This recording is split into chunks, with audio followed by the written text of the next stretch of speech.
이제 교회 개척과 목회와 설교 2강 2부를 시작하도록 하겠습니다. 우선 21세기 시대적 상황을 이해하는 것으로, 그리고 21세기 한국 사회와 교회를 전반적으로 이해하는 것으로 2부 강의를 시작해 보려고 합니다. 변화하는 문화적 상황과 거기 따르는 21세기형 인간상을 찾아보는 것입니다. 우리가 앞으로 살아야 할 21세기의 문화, 그리고 그 문화 속에 살아가는 21세기형 인간, 그 문화와 그 사람들이 앞으로 여러분들이 목회해야 할 미래 현장인 것입니다. 무엇보다도 우리는 그 21세기 문화 현장과 그 21세기형 인간들을 목회하는 목회자로서의 자기 정체성을 먼저 분명히 하지 않고는 목회 현장에 뛰어들어서 하나님께나 교회에게나 그리고 자신에게도 불행한 일이 되고 말 것이라는 사실입니다. 목회자는 거의 팔방미인이 되어야 할 만큼 다양한 기대치를 감당해야 하는 사람입니다. 그만큼 보람도 있지만 부담도 적지 않습니다. 목회는 목사의 생활과 사역이라는 양면이 모두 관련되어져 있는 일입니다. 생활이 곧 일이고 일이 곧 생활이라는 말입니다. 따라서 그의 삶과 관련해서도 몇 가지 고찰해 봐야 할 것입니다. 우리는 이 목회의 실제를 논하기 전에 먼저 불변하는 목회 원리, 즉 목회의 철학들을 거론해 봐야 합니다. 아무리 시대가 바뀌고 문화적 흐름의 소용돌이가 몰아쳐도 불변하는 목회의 원리들을 분명히 가지지 않고는 바른 목회, 바른 사역, 그리고 성공적인 목회를 기대할 수 없을 것입니다. 목회는 성공하기 위해서 하는 것이 아닙니다. 목회는 하나님의 영광을 위해서 하는 것입니다. 목회는 성공지향적이거나 성장지향적인 것이 아닙니다. 목회는 하나님이 인정하는 바른 목회, 그리고 하나님이 인정하시는 바른 사역, 그리고 하나님이 인정하시는 바른 교회, 하나님이 인정하시는 바른 사람을 만드는 것이 바로 하나님이 원하시는 목회인 것입니다. 천년이 지나도 그 자리를 지키는 바위처럼 확고한 목회 원리들을 신념으로 삼아야 합니다. 우리가 알고 있는 목회 원리는 성경에서 나옵니다.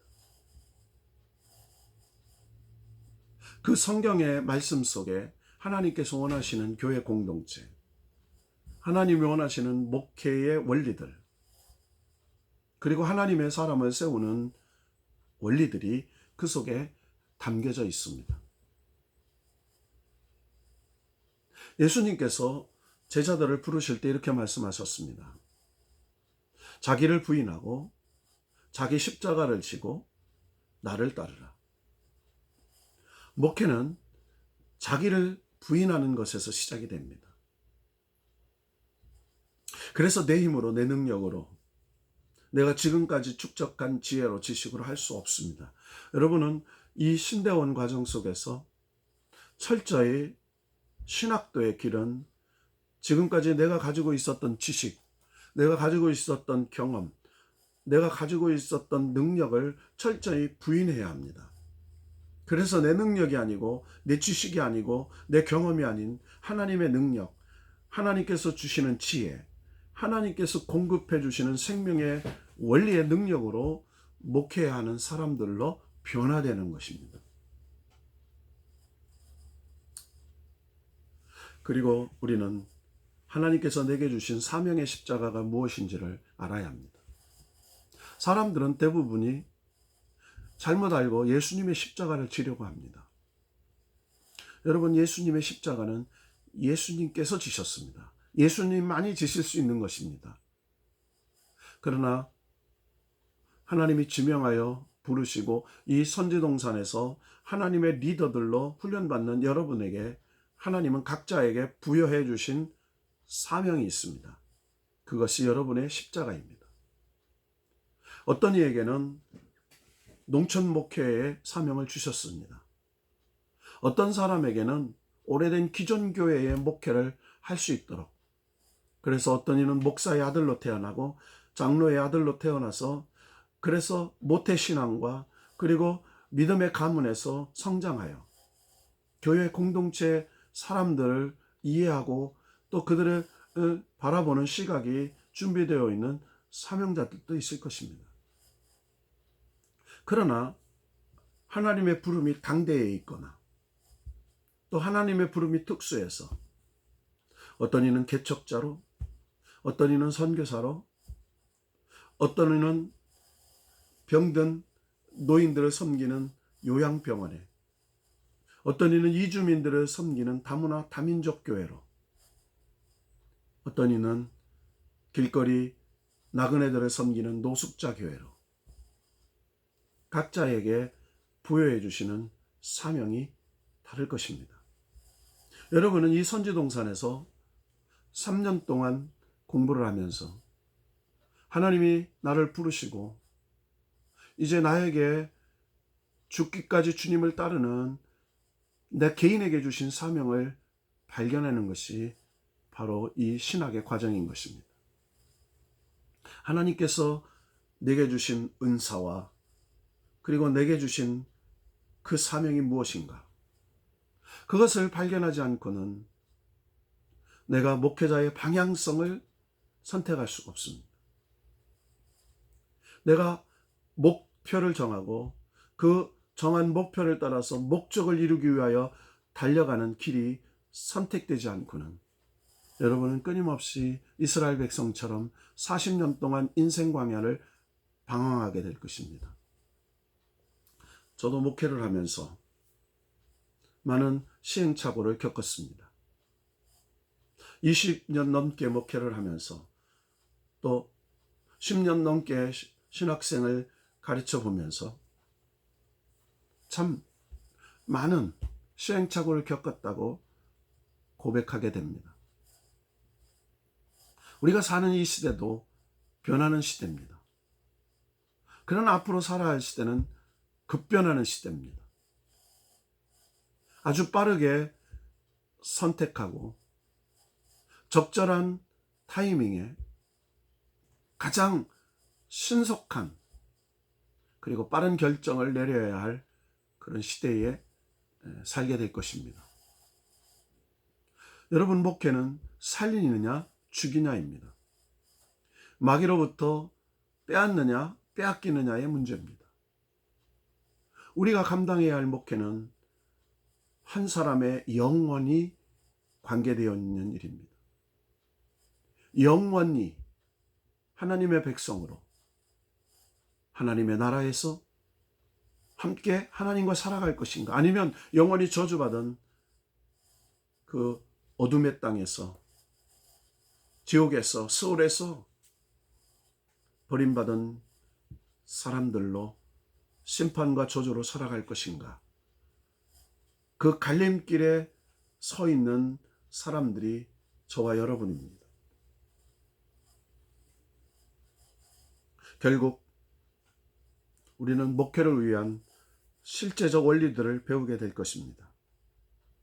그리고 배운 그 원리들을 어떻게 시도하고 어떻게 행동할 것인가를 우리는 정하는 것이 이 과목의 목적입니다.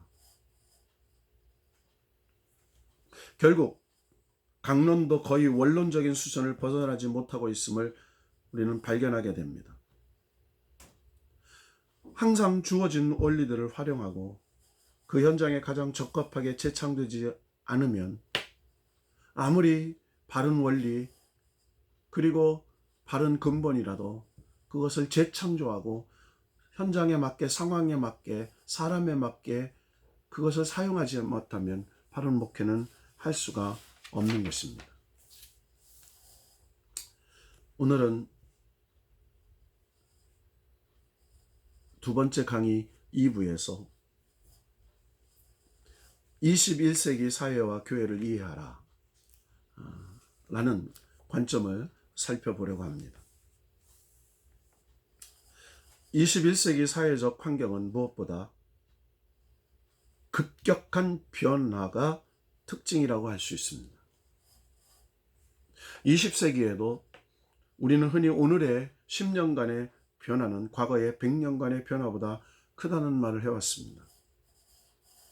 우리가 살고 있는 21세기는 앞으로 1년간의 변화가 과거 100년간의 변화보다 더 크다고 해야 할지 모릅니다.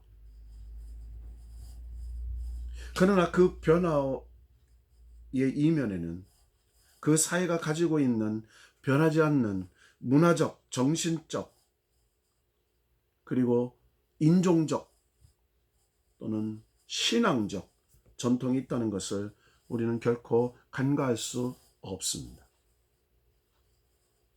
특별히 양명성을 가진 사회적, 문화적 환경을 우리가 이해하지 못한다면 이 변하는 시대에 변하는 바른 목회를 할 수가 없습니다. 여러분, 예배의 본질은 변하지 않지만 예배의 형태는 변하는 것처럼 구약의 예배가 양을 잡아서 피로 드리는 피의 제사였다면 신약 시대의 회당과 부름받은 하나님의 사람들의 모임인 에클레시아 공동체가 교회였다면 오늘 우리가 살고 있는 이 시대, 사람들이 교회인 이 시대, 과거의 예배와 현재의 예배는 급격한 형태의 변화를 가지고 왔습니다. 그래서 예배의 본질은 변하지 않지만 하나님께 영광을 드리는 것이 예배입니다. 그 예배는 하나님을 만나는 장소고 그 예배는 하나님으로부터 계시의 말씀을 듣는 장소입니다. 그 예배를 통해서 깨닫고 은혜 받고 능력 받아서 삶의 예배로, 삶의 자리로 돌아가서 그 예배가 완성되어지고 하나님의 영광이 드러나는 것입니다. 그래서 예배는 축복의 통로입니다. 그래서 현대의 예배는, 미래의 예배는 끊임없이 그 형태는 변화되는 것입니다. 그래서 사람들은 찬양 예배를 드리고 젊은이 예배를 드리고 또 영상 예배를 드리고 또 끊임없는 드라마 예배와 끊임없는 것들을 시도하는 새로운 형태의 예배를 만들어내고 있습니다. 그래서 우리는 변하는 시대에 그 변하는 목회가 하나님이 이 시대에 인정하는 바른 목회인가를 생각해 봐야 합니다. 오늘 우리가 살고 있는 21세기를 이해해 봅시다. 현대사회의 일반적 특성은 변화와 탈권위의 시대입니다. 앞에서 말한 대로 현대사회의 특성 중에 가장 두려진 것은 급격한 변화라고 할 수 있습니다. 그런 변화의 중심에는 늘 과학기술의 혁명적 발달과 사회를 구성하고 있는 사람들이 가지는 의식의 변화, 즉 가치관과 사고방식의 변화가 자리 잡고 있습니다. 목회라고 하면 늘 새롭게 전개되는 정보화 사회와 멀티미디어 환경을 활용하여 목회와 선교 사역의 효율성을 높여야 한다고 말을 합니다.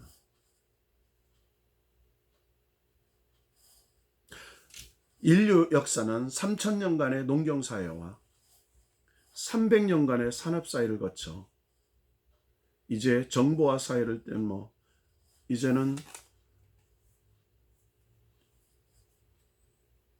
디지털 시대, 그리고 토탈 정보화 시대, 그런 사회에 살고 있습니다. 우리가 이런 현실을 인식하고 활용하지 못한다면 늘 농정사회나 산업사회적 사고에 머물러 있어서는 현대인들, 즉 현대 성도들을 올바로 목회할 수 없는 것입니다. 그렇다고 농경사회 의식이나 산업사회 의식을 완전히 버려서도 안 됩니다. 사회 구성원들은 매우 다양한 계층으로 이루어져 있기 때문입니다. 90대에서 10대 1위까지 목회는 그 다양한 계층의 사람들을 모두 대상으로 삼고 있기 때문입니다. 여러분들은 지금 교회에서 교회 학교 중에 아동부, 또 중고등부, 청년, 다양한 계층의 교육 사역을 감당하고 있을 것입니다. 우리는 아동 목회를 하기 위해서는 그 아동들의 정신적, 심리적, 그리고 사회적 욕구를 우리는 이해하고 있어야 합니다. 중등부, 고등부를 사역하기 위해서는 21세기 중등부, 21세기 고등부의 그들의 사고와 그리고 그들이 추구하는 그 심리, 그리고 그들이 간절히 사랑하는 것들이 무엇인지를 우리가 파악하지 않고는 그들을 잘 관리하고 변화시키는 목회를 할 수가 없을 것입니다. 오늘 시대를 살고 있는 청년들, 불확실한 미래에 불확실한 그런 어떤 자기 직업, 또 자기 삶의 가치에 흔들리고 있는 이 청년들을 우리가 어떻게 목회할 것인가 심각한 고민이 아닐 수가 없습니다.